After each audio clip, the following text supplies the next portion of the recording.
Welcome to the Happy Lawyer Project. I'm your host, Akoma Moronu, and I created this show to help lawyers find happiness in life with a law degree. Together with my guest, we provide the knowledge, insight, skills, inspiration, and encouragement you need to find your happy. If you enjoyed episode 33 with Salem on overcoming anxiety, stress, and overwhelm, then you are going to enjoy today's episode with Ashley. Ashley is another lawyer / yoga teacher / entrepreneur, and I'm not sure why that combination seems to come up so often, but it seems to be a very common combination among the young lawyers that I've been talking to recently. But on today's episode, Ashley and I dive into how she makes decisions in order to prioritize her lifestyle goals. And I think that that's something super important that not enough people take into consideration when they make decisions is what are my goals when it comes to how I want my life to look and how can I build my career in order to serve those goals. I really hope you enjoy today's episode and enjoy everything Ashley has to share. I am super excited to welcome Ashley Molson to the show today. Welcome to the Happy Lawyer Project. Hi, Akoma. Thank you so much for having me. Ashley, I would love if you could just start by telling us a little bit about who you are and what you do. So, I am a fit and mindful lawyer. I guess I could put it in a nutshell that way. I am an attorney. I have my own law practice that I opened 3 years ago. And I also teach yoga, and I've been teaching yoga for 4 years now. And I really just live my life kind of based off of being an entrepreneur, having my business and my law firm, being a lawyer, and also being fit, healthy, and mindful. That's kind of me in a nutshell. That's so great. And I actually recently had another yoga lawyer on the show. So it's really great to have a different perspective and to see that this is not that strange of a pairing, that lawyers do yoga and are mindful. It's not that weird. No, it's really not. And a lot of people, when they meet me, they're like, those are two completely different things. And it's like, that's exactly why they go together. Exactly. So before we dive into kind of the mindful side of things, I'd love to talk about the entrepreneurial side of things. Why did you decide to go with your own firm? So I like to consider myself, people laugh at this, emotionally unemployable. I really had a couple things going on that led me to that decision. One, I really was building a lifestyle as a student that was very healthy. And it was, as a student, you have a lot of free time to kind of make your schedule and to figure out what you want to pepper your day with, along with other things that are necessary. And I knew I didn't want to give that lifestyle up, and I still wanted to have a very, very successful career. So I was trying to figure out my options of how to create that.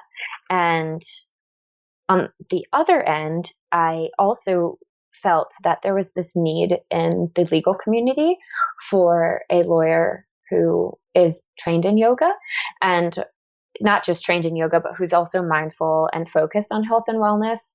And I just felt there was not going to be a place for me, perhaps at a firm where I could have the freedom to interact with clients the way that I would want to basically market myself the way that I would want to. And kind of just the perfect storm of all the circumstances, really, it was unavoidable that this was the direction that I had to go. The thing I loved about that story is that you thought first about the lifestyle you wanted to live and then how to create that instead of what I think most people do, which is what are the jobs out there and then how do I fit my lifestyle in around it? Yes, exactly. And for me, it was just, I kind of had the inkling of wanting to start my own business when I was in law school. And when I was finally there, I just started to really appreciate that it was possible. I had a lot of teachers that owned their own practice. And there was also a class that was on teaching your own law practice. And I just kind of had a lot of influence that was there. And alongside with just having my lifestyle that I really wanted to keep, I just saw the light and I kind of went for it. And I mean, there's definitely years after that, or time after that, that I didn't get to it right away. Right. So there's a progression of one step forward, two steps back. Of course, I was scared at one point and I was looking for jobs and applying to jobs and interviewing, but I just kept it in the back of my mind and the top of my heart, I guess I could say. And it just kind of became inevitable at some point. So that makes me wonder, since there is this anxiety sometimes about whether it's the right decision and about how to build the firm, how do you kind of set and maintain personal boundaries? Because I feel like if I was responsible for growing my business, it could take up all of my time. Yes, that is it's a huge hurdle, and it's a kind of a constant battle when you focus your time on entrepreneurship and when you focus your time on actually kind of doing the work itself. So what I do, and I learned this from a coach of mine, was basically you take a calendar and you just take a week of a calendar. So not a month, but you take a weekly calendar and you write down a list on the side of it of all the things that you need to do to keep you happy for like a week. Like what kinds of things do you need to do in your life that will make you happy, it's not acceptable if you don't get to do it. And then since you have your own business, the perspective is that you have your own business, you have to pepper in CEO time, I call it, in my calendar. That's what I call it. And you probably need about 8 hours of that a week. And then you've got your client work, and then you have perhaps other certain things that are important for business. So every business is going to be different, but basically you start kind of time blocking it in your calendar. And every week for me is different because I have different things going on. It can't be super structured, but what I do is I just make sure that kind of every day I'm spending a little bit of time on building my business and giving myself that space. And then also spending a lot of time doing my client work, and then also spending a big chunk of time focusing on my personal health and wellness. So it doesn't just come. You have to be very focused on it and very, I guess, intentional, I would think is like the best word to use. That's a fantastic exercise. I do a similar exercise with some of my own clients who are kind of struggling to find time in their day to do the things they want to do that they know or think at least will make them happy, is really putting those pieces in first. And yes, again, it comes with knowing what you want and building your life around it instead of the opposite. Yes. But something else that you mentioned that I think people struggle with and that I would love your thoughts on is kind of having that patience. Because I think that you say that takes about 8 hours a week, kind of having the discipline and the patience to only spend the 8 hours. Mm-hmm. Is there kind of a mantra or like a intention you set around that allows you to feel comfortable with waiting? You know what I mean? Because if you put in more time, there's kind of this idea that if you just work 24/7 and you hustle it out, that success will come faster. Right. Well, if I have something that I'm very focused on needing to get done, that is, if I was to like list my priorities and kind of rank them and it made its way to the top, I would probably give it more attention. But if it's something that can basically take its time to develop, I think what I really try to do is to focus when I give myself the time to work on it. I make sure I leave my phone on silent. I turn it upside down. I don't look at it. Maybe I leave it in another room, or I turn off my notifications on my computer, and I give that time my complete and my soul's attention.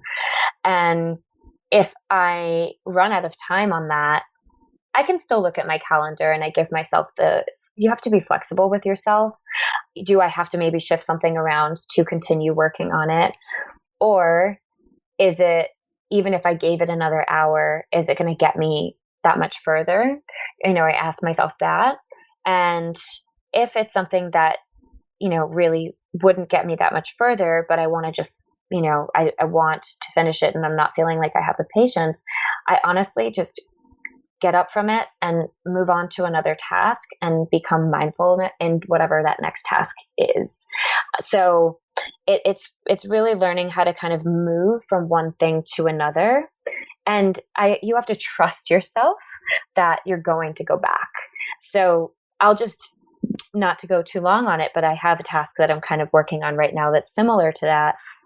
I'm trying to finally implement systems into my business that I'm documenting in Google Doc that has gone from 2 pages because I spent an hour on it to 6 pages because I got to spend another 2 hours on it. And it's something that's growing and kind of ever changing. And that's the thing about entrepreneurship that I'm starting to realize, that it's always changing.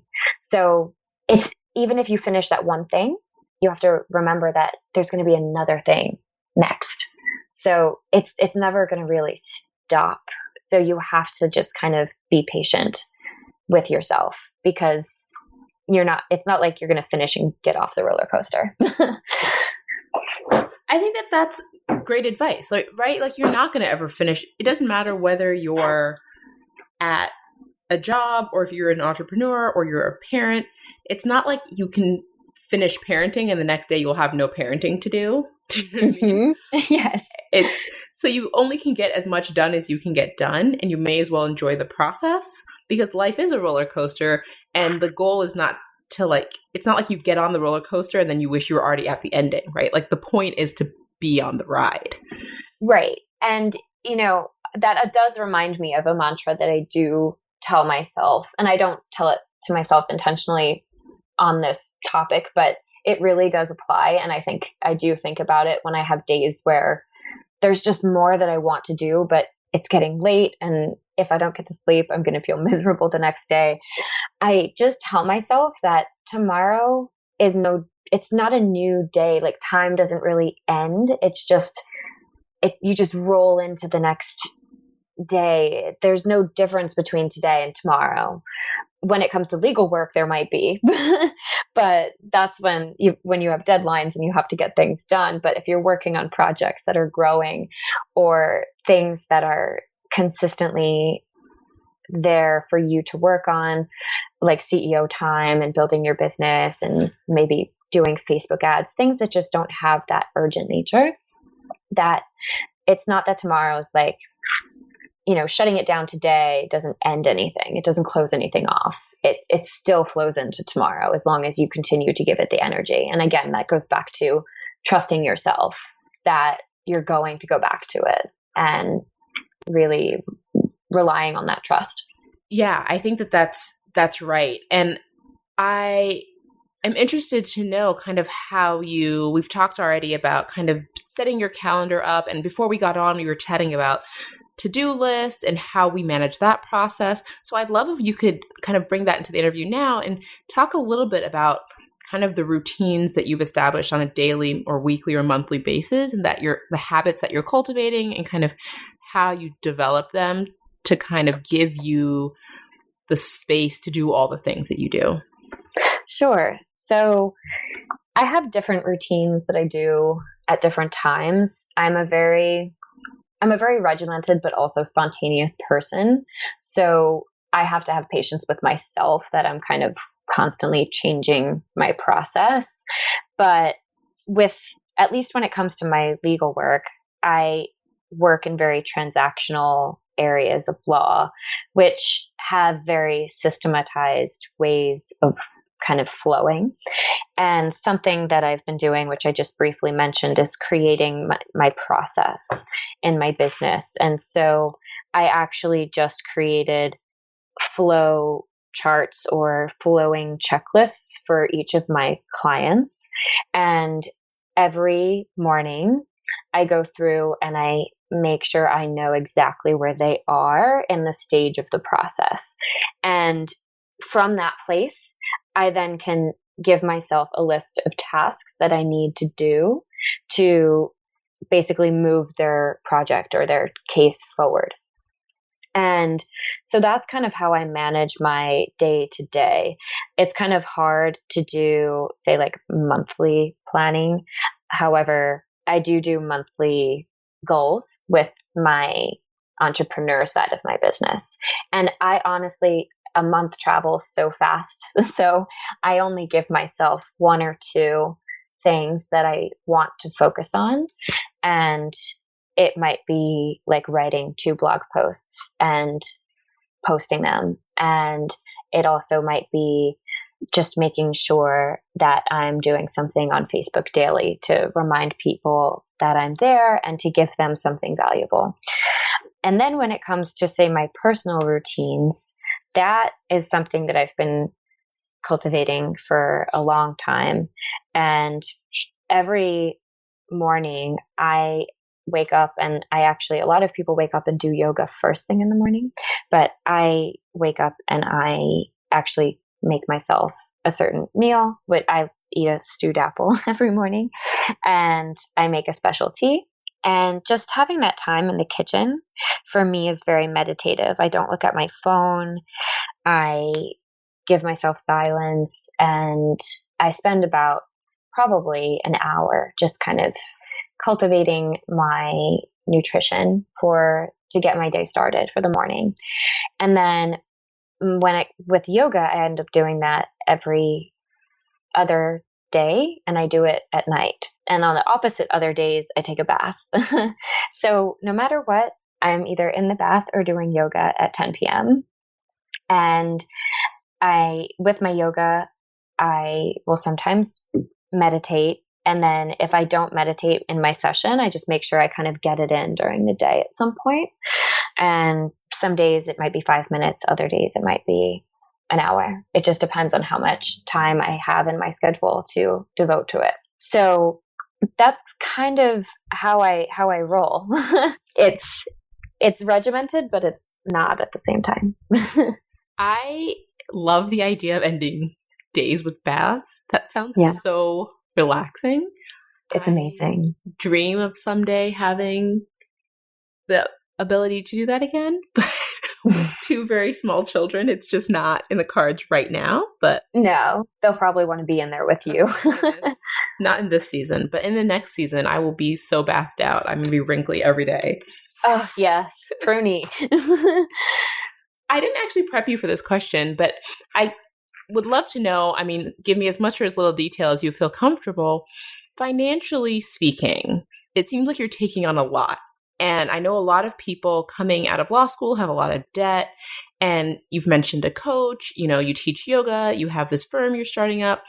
It seems like you have kind of a lot of streams of income. It seems like you may possibly also have a lot of expenses. How does all that work for you? And I guess is part of it just that you're in a stage of your life that you don't have that many financial needs? I'd love you just to know where you are on all that. Sure. Well, that's definitely probably been, at least recently, the biggest stress of my experience so far, and just currently. When I was fortunate to have a sum of money when I graduated law school that I could have put towards my student loan debt, which is very large right now, but it wouldn't have paid it all off. So I just sat there and I decided that if I was to put all of this cash that I had into my student loans and still not even pay them off, that I'd be, 1, ruining my opportunity to start this business, and 2, I'd have to just get a job and see if I could make it work later, and 3, I'd still have the debt and it would still be to the tune of, and I don't mind being candid, $100,000, and that would just keep growing. So I made some people would consider very risky decision to take that sum of money that I had and apply it towards my life and my business. And I thought and studied what is the leanest way that I could open a law firm. And basically that was to start a virtual law practice, which does not have the overhead of rent attached to it. The only thing I need is a printer, a scanner, myself, my laptop, and ancillary subscriptions to online services for certain things. And I am a techie person, so I try to find the best software that is available for like the flow that I want in my practice.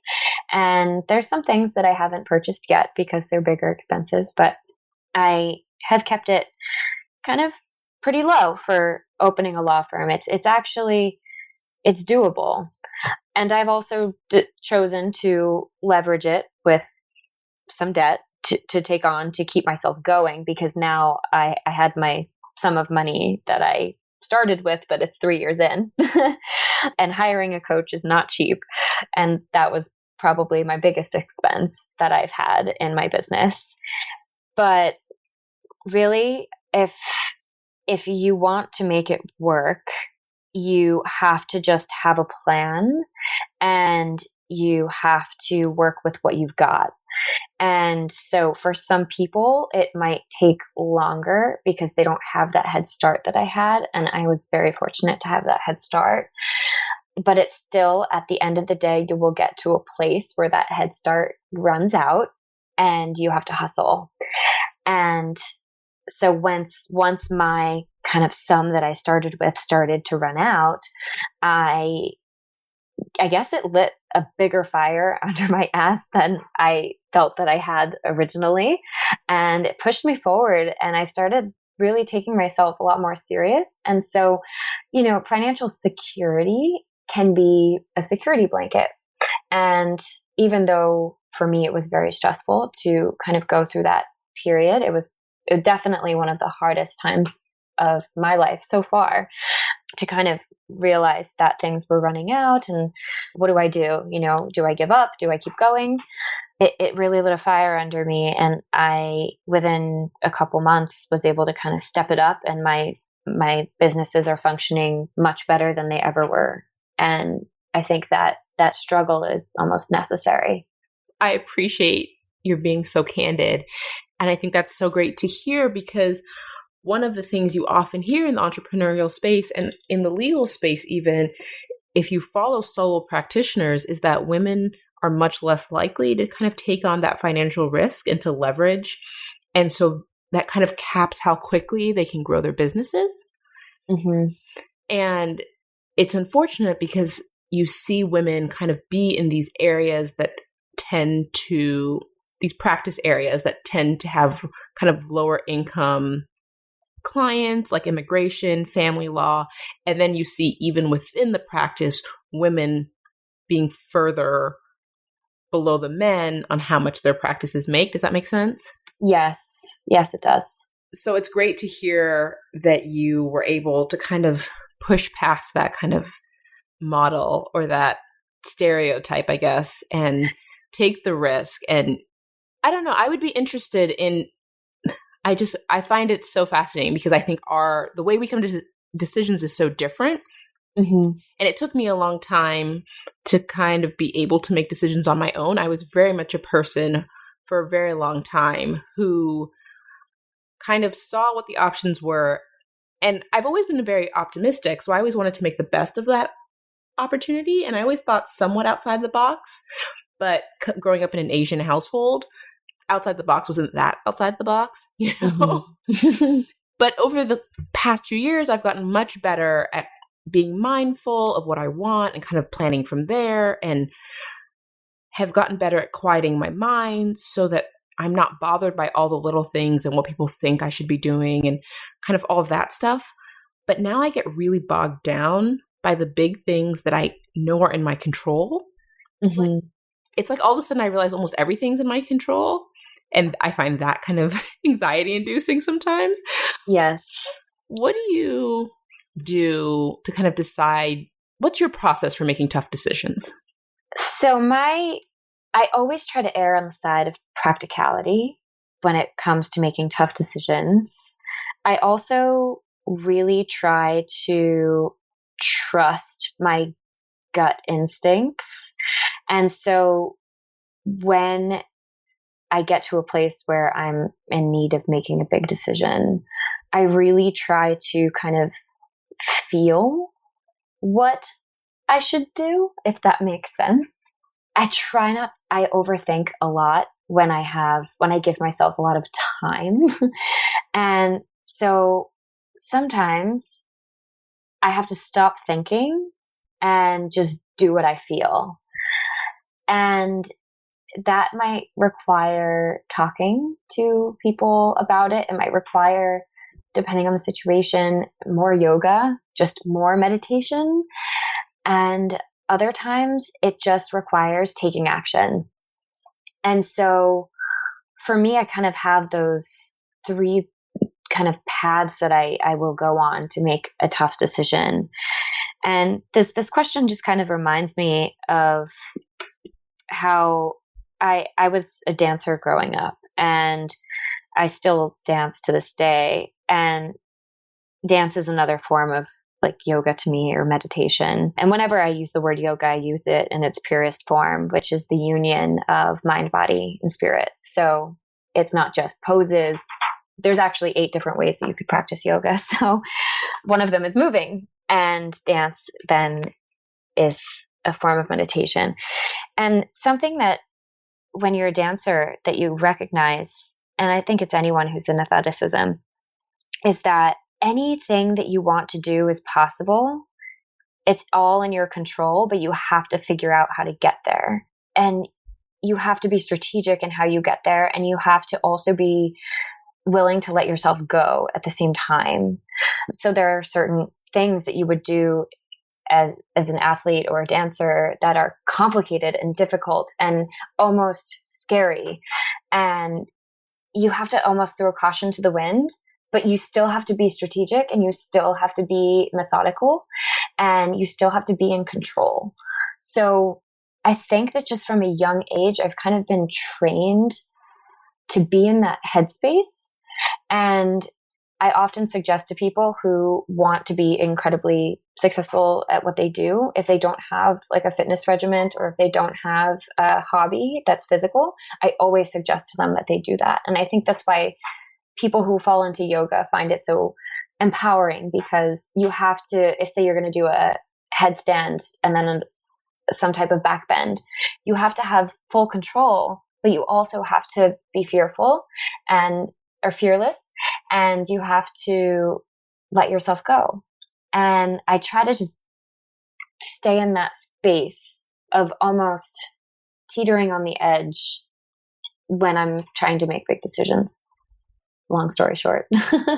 I have so many things that I could say to that, because I think that's so interesting.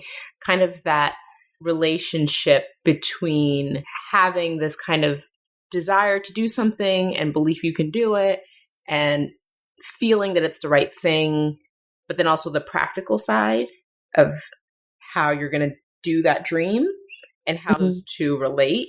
Because I think people can get too far in either direction, like too bogged down in figuring out the how before they're sure on the dream, or too focused on the dream without ever really working backwards to how they're going to get there.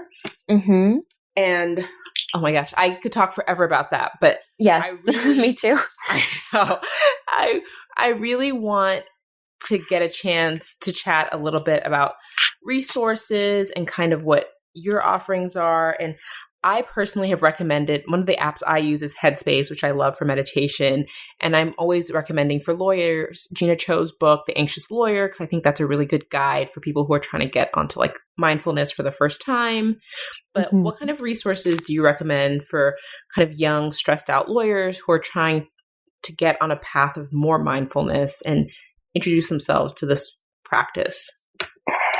So what I often suggest is, it's actually a little bit more kind of off the cuff. It's less app, it's less, jumping right into mindfulness. It's what I often suggest is finding 1 hour, whether you break it up into little pieces or whatever it might be, 1 hour, that's it, per week that you take to do something where you are purposefully not focusing on thinking about work. So I really try to help them just break it apart from, it's not about doing mindfulness meditation. It's about doing something physical, because a lot of people, when they've never done this before, sitting and kind of being silent and things like that is a little too much for them. And also, I mean, I think apps are great, but just because I want to offer something different, what I suggest to them is if it's warm outside and they can do something outdoors, I suggest hiking.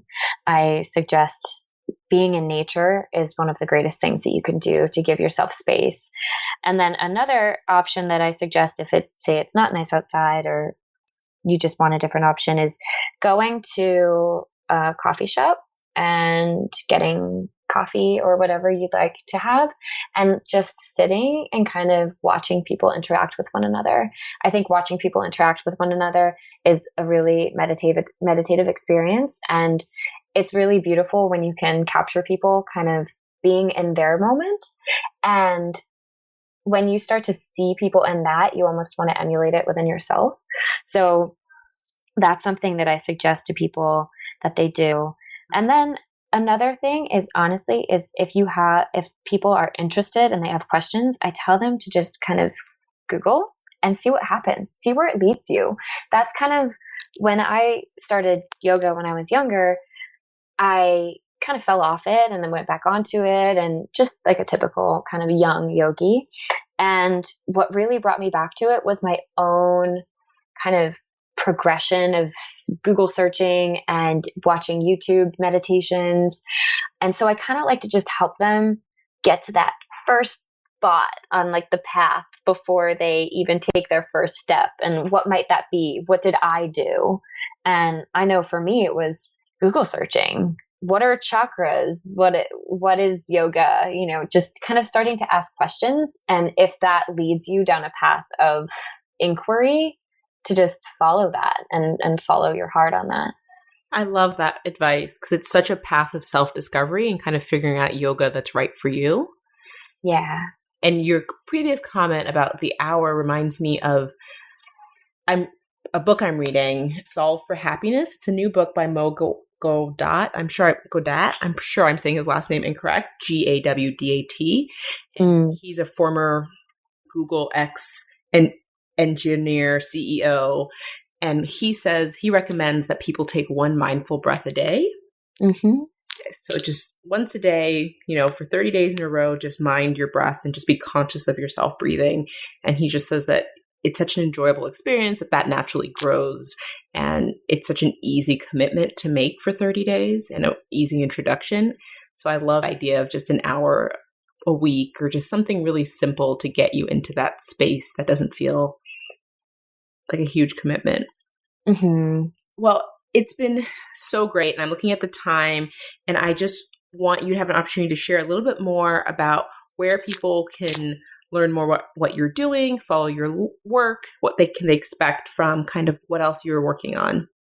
Sure. So I right now currently am most active on Facebook, and my name on there, I guess maybe we can figure out a way for this to become available perhaps on the podcast, but my name on there is Ashley Elizabeth. So I might be hard to find, but my law firm's name is Molson Law Firm. So you can find my law page and then you'll find me from there.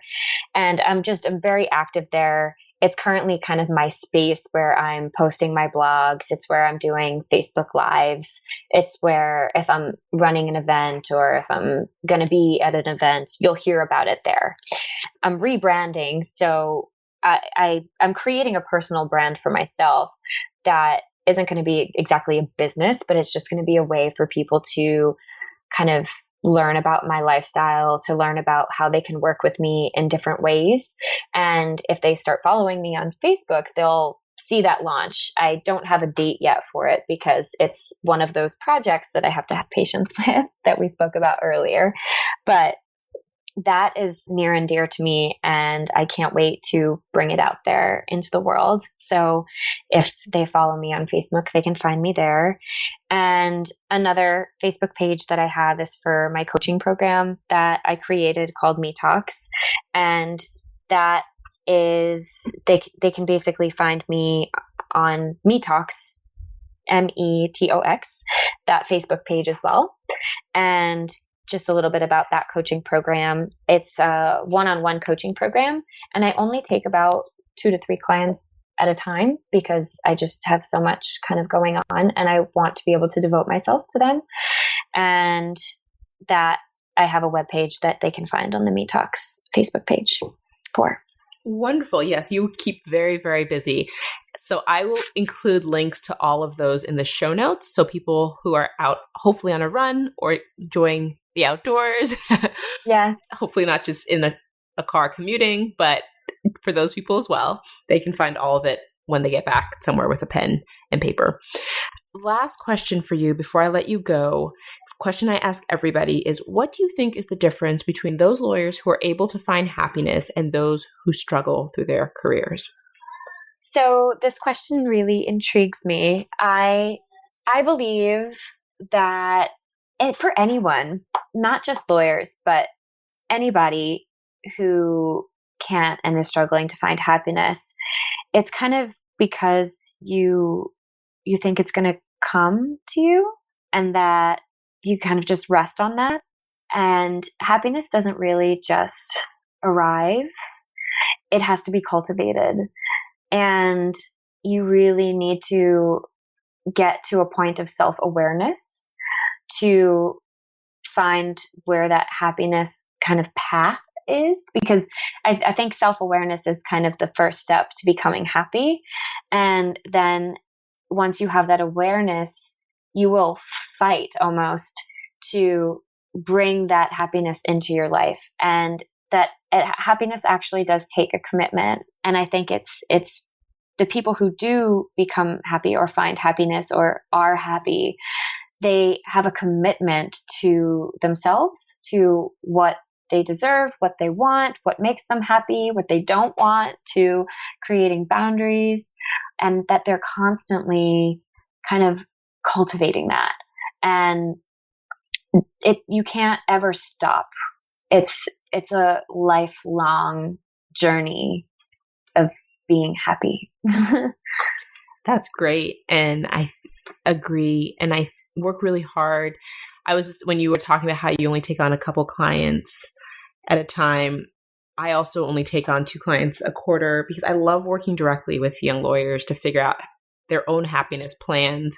But it is such draining work because it's so intense to get to work one-on-one with somebody in that way. Mm-hmm.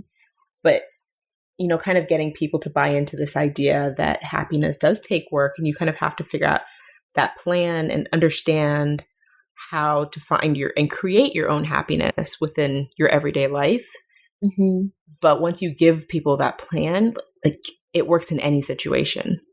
I agree. But thank you so much for coming on today and sharing your story and your thoughts and gifts with my audience. It's been really such a pleasure. Same here. It's been such an honor. I'm namasteing to you right now.